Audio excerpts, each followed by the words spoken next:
দেখতে পাচ্ছেন শিশুটির বাড়ির পাশে কিন্তু আমরা আছি। শিশুটিকে তার মায়ের কাছে হস্তান্তর করেছে। তো মায়ের পাশে শিশুটি এখনো আছে, যেহেতু শেষ বিদায় জানানোর জন্য তার আত্মীয় স্বজন সবাই আসবে। এখানে দুটোর দিকে কিন্তু তার জানাজা হবে। এখানে পার্শ্ববর্তী একটা মসজিদ আছে, তো মসজিদে জানাজা হবে। এরপরে পারিবারিক কবরস্থান রয়েছে বাকুলিয়ে, সেখানে কিন্তু শিশুটিকে দাফন করা হবে বলে আমাদেরকে জানিয়েছে। যেহেতু নিখোঁজের 14 ঘন্টা পর কিন্তু শিশুটিকে উদ্ধার করা হয়েছে। তো শিশুটি যেখানে পড়েছিল কামাজগুলা থেকে প্রায় 4 কিলোমিটার দূরে চাকতায়, যা তার নিজ বাড়ি যেখানে রয়েছে, সেখানে কিন্তু এসে চাকতে খালের পাশে কিন্তু বেশি উঠেছিল তার মরদেহ। সেই মরদেহ বেশি উঠলে স্থানীয়রা তাকে দেখেছে। স্থানীয় দেখার পর আপনারা দেখেছেন না? তো এখানে প্রত্যক্ষদর্শী যারা এসেছে তাদের সাথে আমরা কথা বলবো, যারা চাকতে খালে দেখেছে। আমরা একটু জানতে চাচ্ছি, আপনি কি দেখেছেন না? না, আসলে আমরা দিদার ভাই, আমাদের এখানে শুটকিবাটি ফুলের উপর একটা দোকান আছে, উনি দিদার ভাই, ওনাকে আবার এখানে শুটকিবাটি সবাই চিনে। তো ওনার দোকানে আমরা চা খেতে গেছিলাম। আমার মামা ছিল রহমান, আমি রহমান দিদার। তো তখন একটা লোক আসি বলতেছে দোকানে একটা বাচ্চার হাত দেখা যাচ্ছে। সেটা বলানোর সাথে সাথে আমরা 3 জন একসাথে দুধ দিছি। দিদার হচ্ছে উনি দোকানের সদর, দোকান পেলে উনি সব চলে গেছে।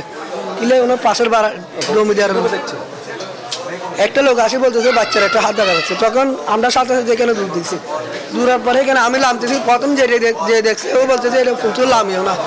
এরপরে আমি নামছি, নামার পরে বাচ্চাটাকে আমি কুলে নিয়ে উপরে উঠছি। উঠার পরে বাচ্চাটার গালে দিয়ে ফেনা বেরিয়েছিল, ফেনাগুলো মুছার পরে তারপরে ওই দোকানের সাথে যেটা দিদার ভাই বলি ওনাকে দিচ্ছি। আমি কই বাচ্চাটা তুমি ধরো ভাই, আমি একটু ময়লা বাসে খাই।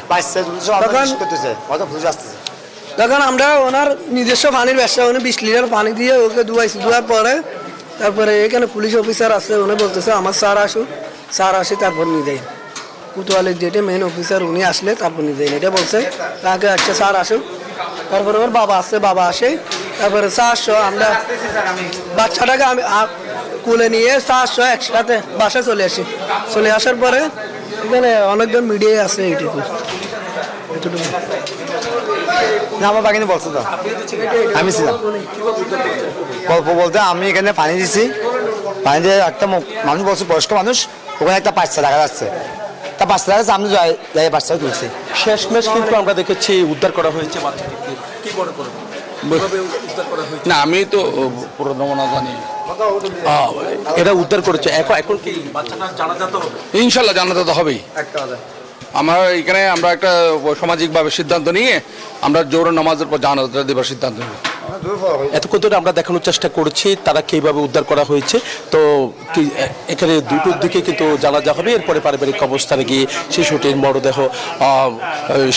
মরদেহ কিন্তু তাদের বাড়ি বলতে যে বাকুলিয়াতে, সেখানে নিয়ে যাওয়া হবে। সেখানে কিন্তু পারিবারিক কবরস্থানে দাফন করা হবে বলে আমাদেরকে জানিয়েছেন। এই ছিল আমার এখানকার সর্বশেষ। ফিরে যাচ্ছি স্টুডিওতে আপনার কাছে। বান্ডেল থাকলে প্রতি সেনমানিতে টাকা বাঁচবে। বিকাশ সেনমানি বান্ডেল কিনে জিতুন প্রতি লেনদেনে।